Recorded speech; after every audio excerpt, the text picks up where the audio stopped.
I'm wondering if you can explain it to our listeners like a 5-year-old. What is human debt? To 5-year-olds, it would be difficult because they would have to assume that the enterprise is an honest place where good things should have happened. So I can't do that, but I can explain it to a 35-year-old. Let's do it. Let's do it.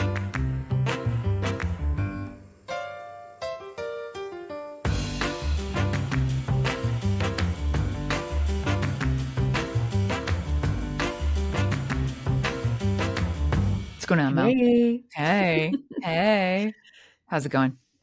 it's good. It's good. I cannot believe we are almost a month away from fall.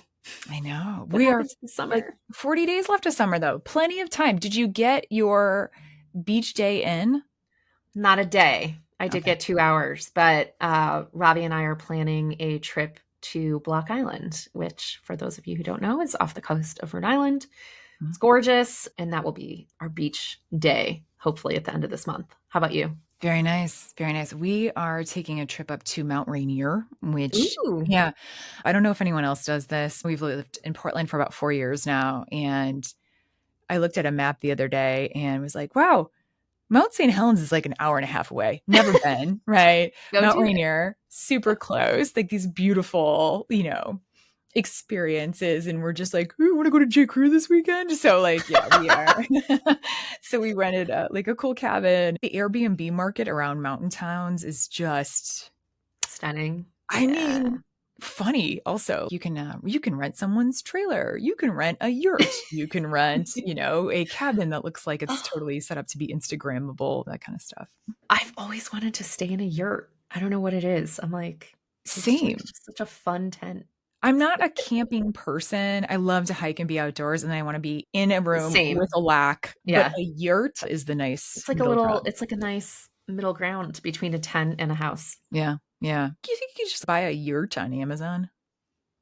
You could buy anything on Amazon. I know. Or like Temu. I've not ordered anything from Temu. Have you? No, but I really want to just to see what comes. I do too. You know what? It makes me wonder. I have the funniest story. When my niece was going through this donut obsession for like ever. As you do. And as you do. And I saw this donut chair on Amazon, and I thought it was like a person-sized donut chair. And then she got it for her birthday, and it was a chair for her cell phone. So I imagine this shopping experience at Temu is kind of like me not paying attention to the dimensions of her donut chair. That's what I wanted. Yeah. Like, did you just spend $150 on a thing for your Yeah, it cell was like phone? the dumbest thing ever. Yeah. It's funny. God, I love shit like that. Just though. gotta do I it. love stuff like that. Yeah, I'm a big fan. Mystery packages. Mystery package. Aren't you a big fan of like the mystery bags? Like $5. What's in the bag? It could be anything. Like such a sucker for that. Yes. Huge. Where do people get those? You know, like those mail bins, like unclaimed mail, and then they just buy an entire pallet. I want to do that. Oh, I will go in on a pallet with you. Nordstrom returns, Amazon returns. I'm like, Right. what do you get? What are you going to get? Yeah. Oh, we got to do this. Yeah. When we make our first million, we'll get a pallet. That's all right. We'll do a live unboxing. Yeah. It's irregular jeans. We have 45 packs of irregular jeans. These are our dreams and hopes, $500 guys. $1 sunglasses. Oh, yes. Oh God. I'd love every minute of it. Well, Mel, we So talked fun. to someone super duper cool this summer. Oh, yes. Duena Duena. Blomstrom. Like I life love goals. her. Yeah. Yeah. Tell us about Duena. Yeah. Well, Duena, I found Duena because I was a reader of her newsletter on LinkedIn. It was Chasing Psychological Safety at Work. And she put out several articles about this concept of human debt in the workplace. And essentially, human debt is orgs doing things that don't take care of their people and their employees. And her whole discussion was on how to recognize if you have human debt. Every organization, just like tech debt, has human debt. And she was addressing ways that you can recognize it and ways that you can address it. It's a really interesting concept that we need to start talking about more. And she's done a million other things. She has a podcast called Neurospicy at Work. Tech Not People is a book that she's written. She's a keynote speaker. She's just an overall powerhouse. Talk about a Renaissance woman that's out there just doing good. Yeah. And has done good too, right? Human debt is one of those things where if you don't know the term, when you have her explain what it is, what happened to me is like, oh, I have felt this. I know exactly what this is. When you feel like the reciprocity in the relationship with your organization is off balance massively. I loved talking about what it looks like and feels like with her, but also, and probably most importantly, what can we do about it as organizations and most importantly as individuals, because it starts with us one-on-one. Mm-hmm. We're humans at the end of the Wait, day. what? We're humans. We're humans. I'm only human. Yeah. Sorry for the woo-woo, everyone, but that's who we are. I love everything about this. She's just fantastic. So we hope that you get a lot out of this episode, folks, and let us know what you think. Here's Duena.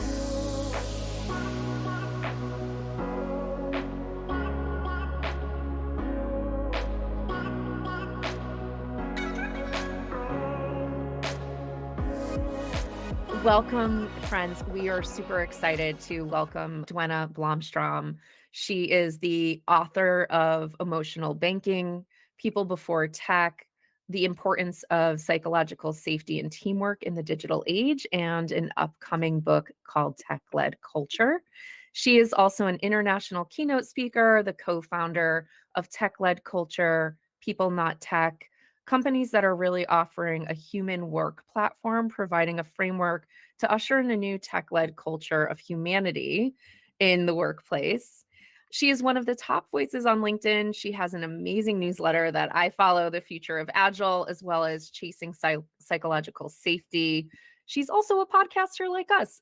She's the co-host of Neurospicy at Work, which I'm excited to listen to, The Secret Society of Human Work Advocates, the People in Tech podcast, Tech-Led Culture, and Married to Tech. Duena, that's a lot. So we just want to say, wow, you've accomplished quite a great deal in influencing the working world in general in a very positive way. I love that you're calling out how we need to prioritize humanity in the workplace. Tell us, how did you get started in this space? What really inspired you to get started in this space? Oh, only that. Let's see. That's an easy one to start with. We should have started with the harder ones. I don't think I've had any kind of inspiration. I didn't want to get started in this space at all. I don't know really many people that woke up going, I shall be in this space. So I think, like all of us, I just happened into it. I happened to see what looked to me like vast injustices, and I had to do something about them. I don't think I ever chose anything. And I don't, if I might ask you, what is this path we're talking about?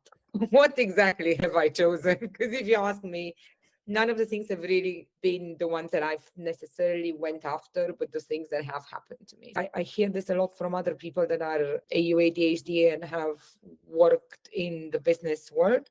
I feel like careers have never been designed. We just fell where we fell, and then we put all of our passion into something, learned all of the things, possibly got bored with that particular topic and moved on to the next industry. Happened to me a couple of times. I would say I started in psychology, obviously, but then I very quickly moved into business and did kind of technology and got excited when the internet boomed, when the financial technology side of things boomed, and learned everything there was to learn about it. But then the more I got my head into it, the more I realized these are bigger human issues. And I had to get my head out of the small holes I was so pleased tinkering in, like every other autistic person that I have employed in my life, not everybody else. And yeah, I didn't choose anything. It's become a vocation more than a day-to-day 9 to 5. Yeah, that makes sense. I can totally relate. Francesca and I often talk about how we fell into our roles, and then you just become the expert while you're doing it and quickly get bored and move on to the next. What's the next thing? So that makes total sense to me. No one, I don't believe, wakes up at 5 and goes, I desperately want to be the back-end developer of APIs. It's not a life calling. It's very hard to attach deep meaning to it. But we find other things at work that do that. And I don't think there's anyone in the workplace that's not 100,000% burning for something. It's an interesting, people feel that. They feel that either that line between I'm not passionate about my work, but I'm doing this for the money and I'm doing this to bring home a paycheck, or they're burning out, or they're feeling all of the impacts of the way that organizations are set up. And one of the concepts you talk about is human debt.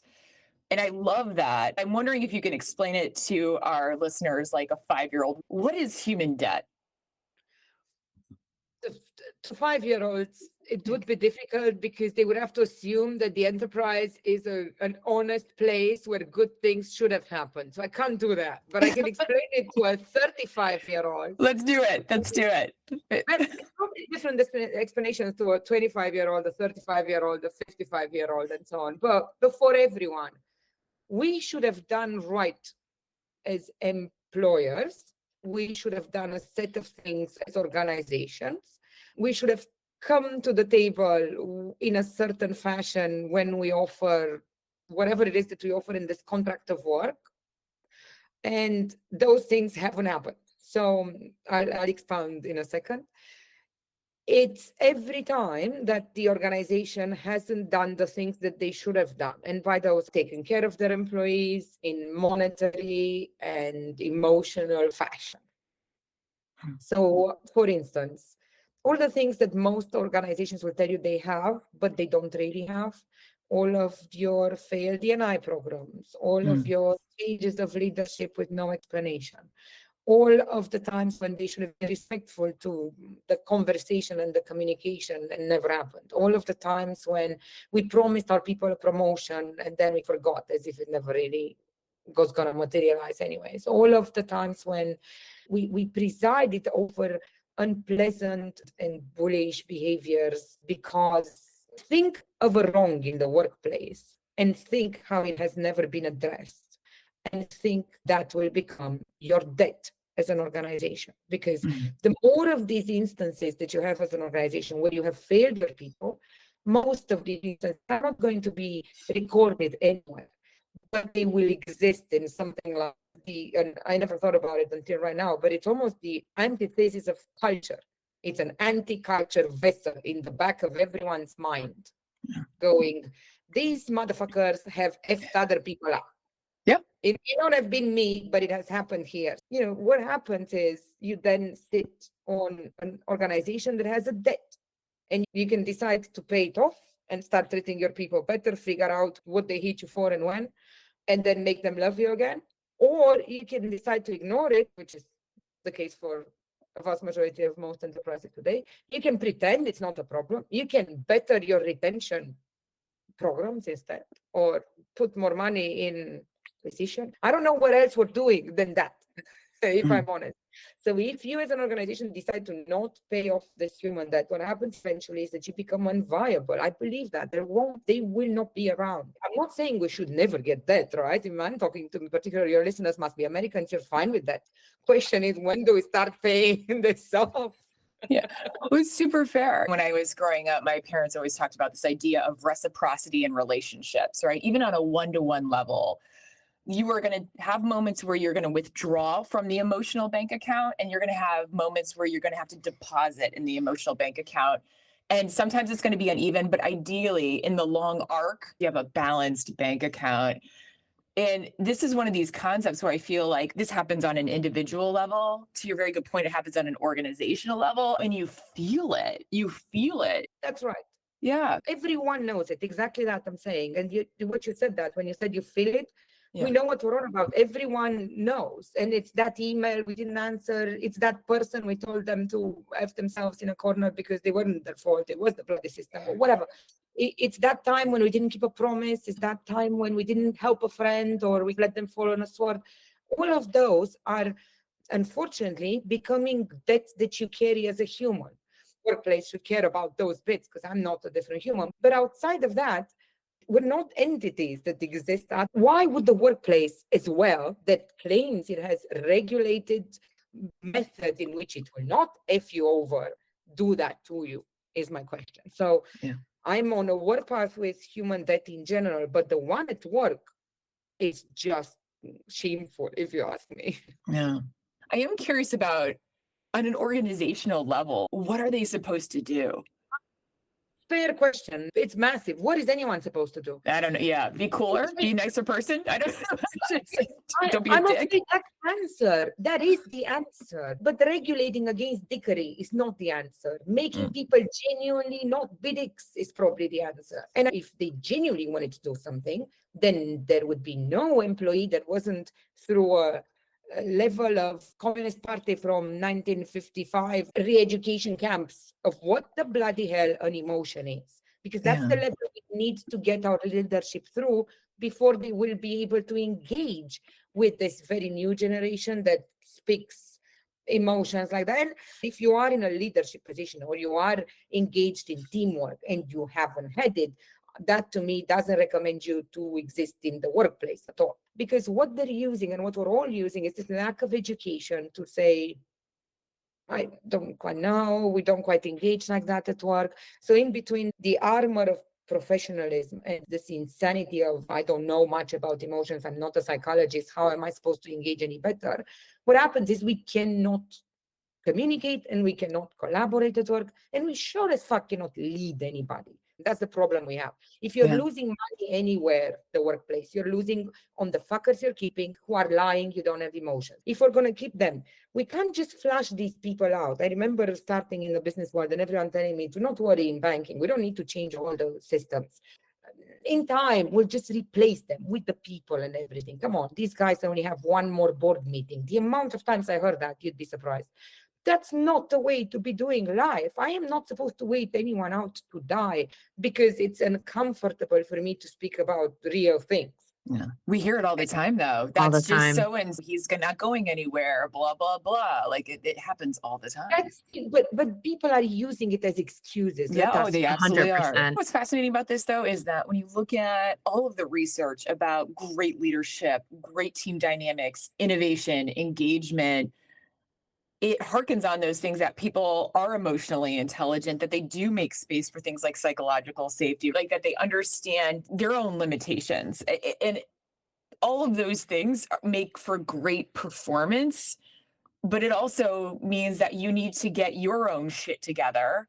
Do you understand how you operate? Do you understand where your pitfalls are? Do you understand how you need to flex for your team and vice versa? I think our leaders in organizations that grew up with, my joke is, they grew up with this like Shackleton view of leadership, which is, I'm strong, I have no emotions, I'm going to just push my way through, as opposed to really thinking about what works to lead people through what we're going through and what we're about to go through. And I know Mel's probably so sick of hearing me say this, but there is not a person on the planet that has led through what we're going through and what we're about to go through. When you think about the speed of business, when you think about AI, the amount of wars happening, cultural and on the ground, it's too much for a lot of people.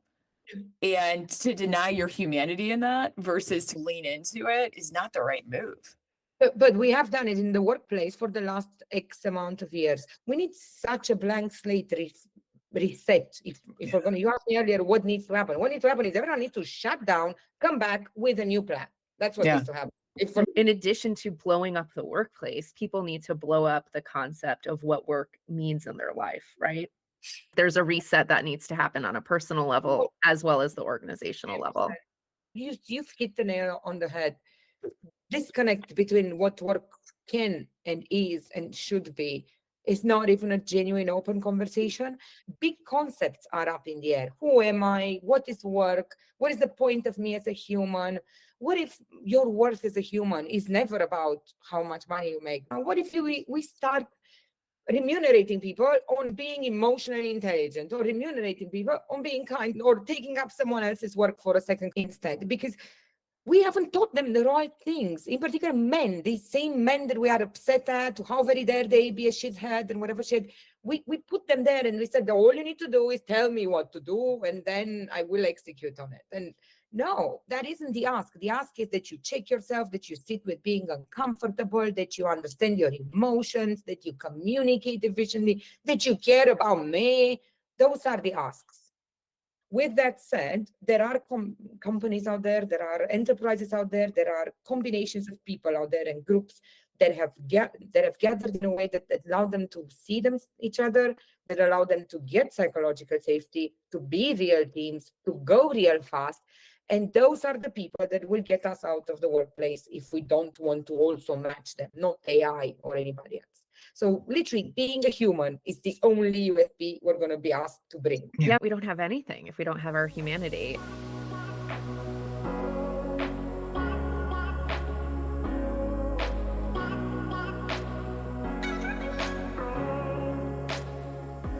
We just talked about AI, and one thing we do know is that maintaining our humanity and bringing our full human selves is going to be more important than anything. So you talk a lot about tech debt. What is tech debt? That's easier. When you write code, in your heart of hearts as a programmer, that you could have potentially written it a little bit better is the only way to put it.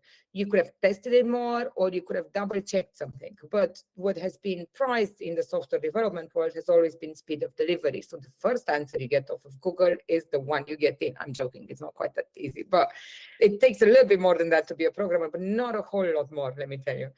That said, it's a natural thing to incur technical debt, as you're right, because if you write code fast, some of it won't work, some of it will get old, some of it will need a rewrite. What happens when you have a lot of this code that's not brilliant accumulating is that you have to do a full rewrite of your code base. And anyone in technology knows that that's the kiss of death for any CTO or any team attempting to exist. So you don't want to get to a place where you have to throw away everything you've written. When it comes to tech debt, it comes to bite you, and your system stops working if you don't start fixing it. So the same way that they're supposed to be going back and fixing bits and pieces of that tech debt where it will make sense so that the entire thing doesn't crash, that is how I'm saying we should be doing it in terms of human debt in the enterprise. And let's start in emotional intelligence, because it is an emergency. I was desperately afraid of this in the ending of all my books. If we are to take a leaflet from the tech industry, we'll have to change culture everywhere else. Because in the tech industry, by hook or by crook, we've invented this crap called agile. And this crap called agile means many things to many people. But what it essentially means is that you have some autonomy and you have some goodwill. That's what it means. And when you have those two things, you do things with other people. That's literally all that it means. And because you cannot make technology as an individual contributor anymore, they have had to produce the thing. Let me tell you where else it wasn't needed. Everywhere else, because the workplace is still made of 100 billion individual contributors. So in the technology side, if you don't collaborate, you don't end up with any code. If you don't do the pair programming, you don't have the thing that's been pair programmed. On the other side, if your workplace is horrible and your workmate is an asshole, you still do it. You still show up to not take any blame for anything and to be the hero and to deliver the project. We have workplaces that are carried by millions of desperate adulting individual contributors. The workplace doesn't exist. The workplace and the business place is a lie. We don't have that. We just have some conventions that we are happy to avail ourselves of for different reasons. So those are the ones we need to get to, because they are not something to be proud of to leave the next generation. You feel it in the ether. What we hear from folks who are still in corporate consistently is just still like, in. I know the people that are blessed, them still in. And for a long while, it was they're going to be out, weren't they? But now I'm telling you that the out is out. These people are the outliners now. The people that are convinced that what existed will come back, the same exact structures, the same exact conversations, the same exact fears of being authentic. No one's going to notice I don't quite understand anything. No one's going to notice I'm not quite engaging humanly properly. That's not happening anymore. And I am genuinely worried for anyone who thinks that we're wrong and it will all calm down. it won't. It feels like it's just going to amp up. I'd love to hear, especially with all this talk of AI, I'm wondering what your point of view is on how employers and employees during this change can get ahead of the human debt side of things. What can they do? Because we know the tech change is here and increasing. How can they get ahead of that human debt? When it does start happening, I want to believe that as society will be at a place that we can go, not everybody needs to show up to work and not everyone needs to have a 9-to-5 job.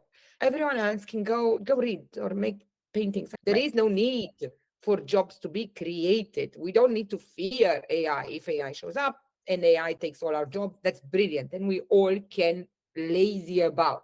That's not going to unfortunately happen in our lifetime. It'd be Sustainable nice. fashion. So, it would be great, but not going to happen. So what will happen is, though, no one will be employable if you don't bring yourself to work every day. I remember when I was in college, I wrote a thesis on always being on. And I was like so proud of myself. All you need to do is always be on. And then you'll be so focused and so in flow, everything will be fine. Literally, I remember my professor going, this is not going to work. You're going to have to go back to the drawing board, because he was practically just going, ma'am, this is just you describing ADHD. Can you go back home and calm down?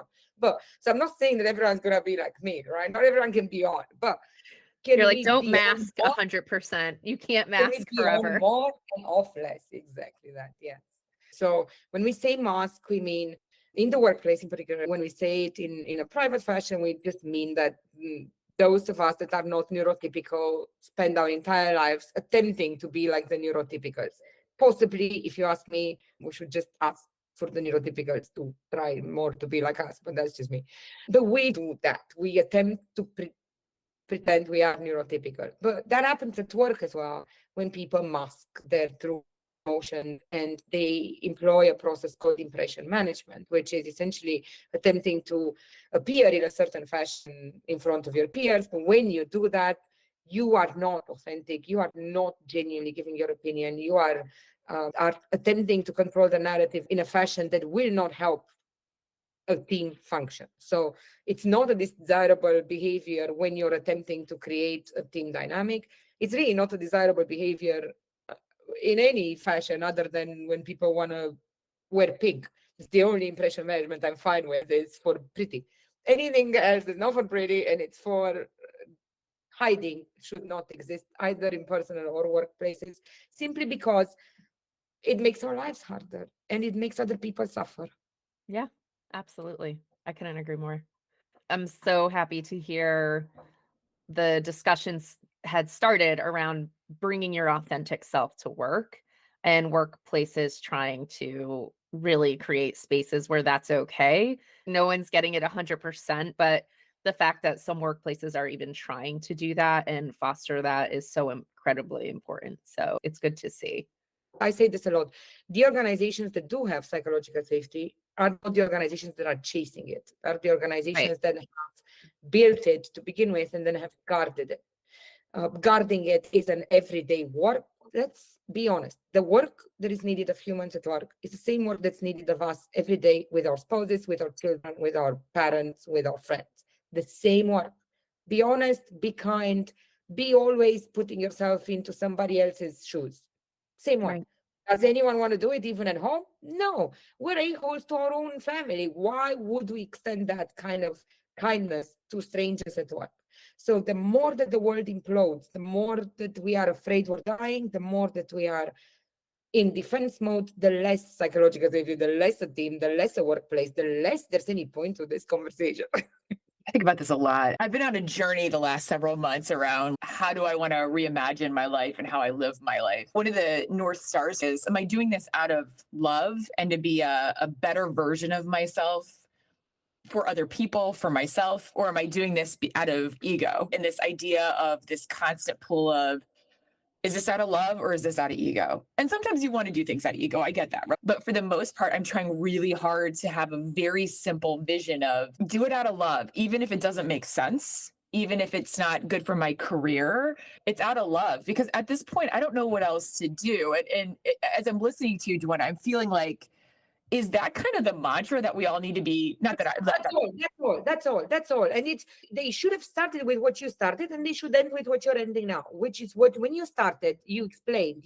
There's reciprocity there's a rupture and repair, and there's a reciprocity. And when you fuck people up, you then have to come back up and put more in that. That's how you do repair. You put more that coin from bloody Dr. Phil's jar. If no one knows any other reference, they would remember Dr. Phil's love jar, if nothing else. Or some people might remember Vicky's from the Orange County Housewives. They all had a love jar like that.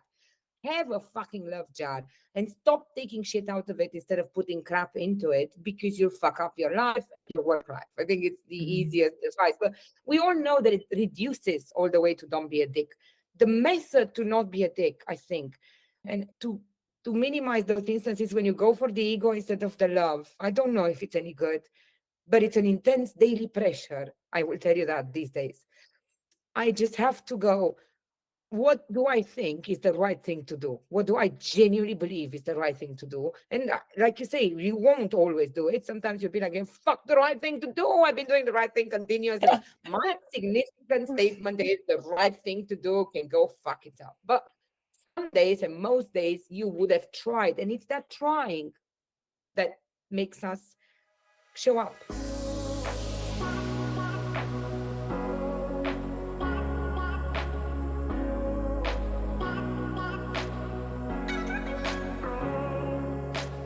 We have rapid round, Duena.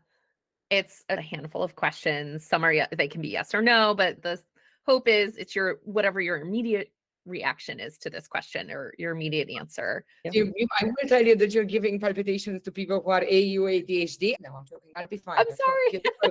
I'm joking. I'll be 100% fine. I'm curious now. Go ahead.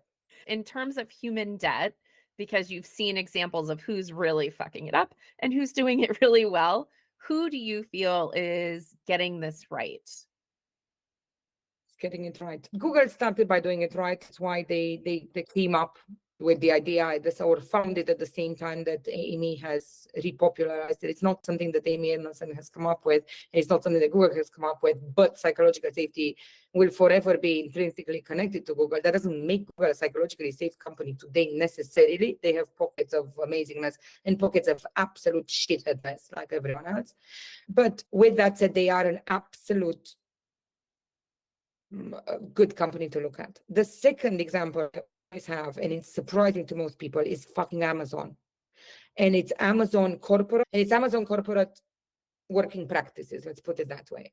I look at what they're doing in terms of collaboration internally, where we make software, and it's insanely smart.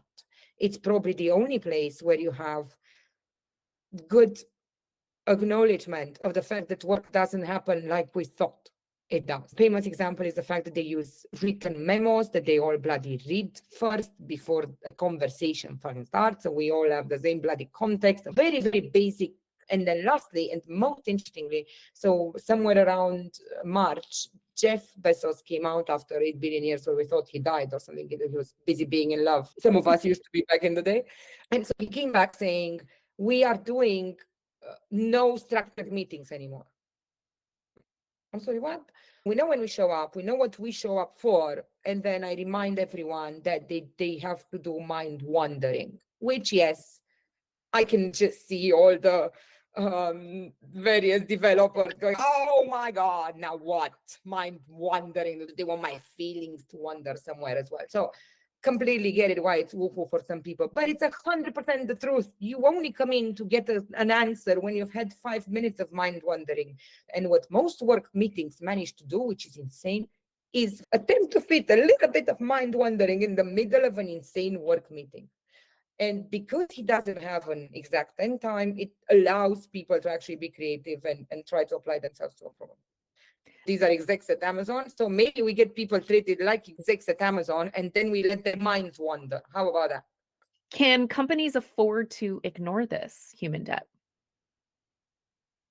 Companies are non-existent. There is real of a concept. Organizations and companies are just as serious as Santa Claus. I've been saying this for 10,000 years. They cannot afford it, but they don't care because they can't care or afford or do anything. They don't exist as a thing. I keep saying this to the child anytime he gets up in arms about corporations. There isn't this thing. This thing doesn't exist. The thing you're upset against does not exist. There's no 5 people that have sat down and decided this and are going to do this. Things happen in the business world in virtue of inertia and in virtue of the taxation episode. Yeah. We're in a movie that's not being ran by a company. So no, they can't afford it, but they don't care that they can't afford it. And more companies are going to drop off. And the ones that won't, at the end of the day, we all know, we started talking about the bloat. Companies are practically an extended social service these days, they know they've not audited which of their teams is doing anything after a certain size, right? Big organizations know that they are half paying the state by keeping these people that are useless. It's an insane model. Hopefully we'll walk away from it one day. If we don't, they will simply stop being viable, I think, when they are up against companies that are doing whatever again to do better. Yeah. This is more moving to a personal side of things. What are you reading and or listening to right now that you're really excited about?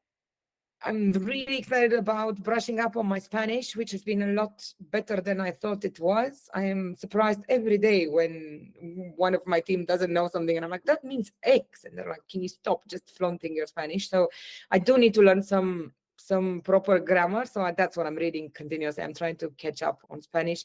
And if I'm also honest, I'm reading the most I can about the effect of being a leader and a neurodivergent leader in the workplace who has teenagers and children who are alphabet mafia.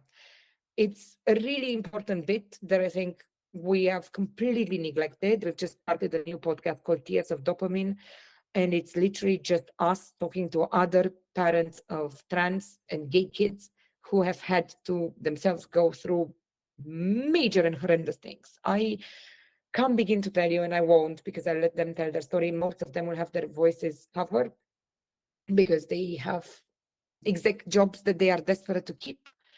But some of them have been willing to give us their courage and use their voice and their direct professional standards. So you'll hear professional standing. So you'll hear of a few names, but the rest of us that have these kids that we are just trying to keep alive and happy and have never talked to each other about it, shame on us, and shame on us for not opening the conversation from here on. So we have to start working on it. Let us know if you need any. I love that. It's so important to have that community just to start the conversation and to support one another through it. What are you most excited about for this next year? I think emotional stability is what I'm most excited about. And I'm not taking that in any trivial fashion after having been acquiring some PTSD last year and after having seen my child go through horrible things.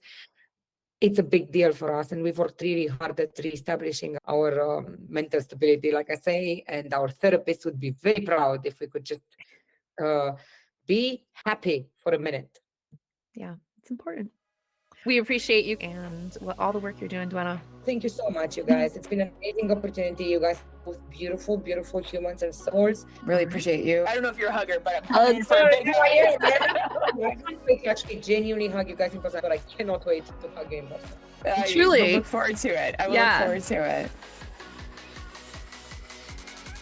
Thanks so much for joining us today. Subscribe wherever you listen to podcasts. You can come over and say hi to us on the TikToks and LinkedIn community. Hit us up at yourworkfriends.com. We're always posting stuff on there. And if you found this episode helpful, share with your work friends. Thanks, Bye, friend.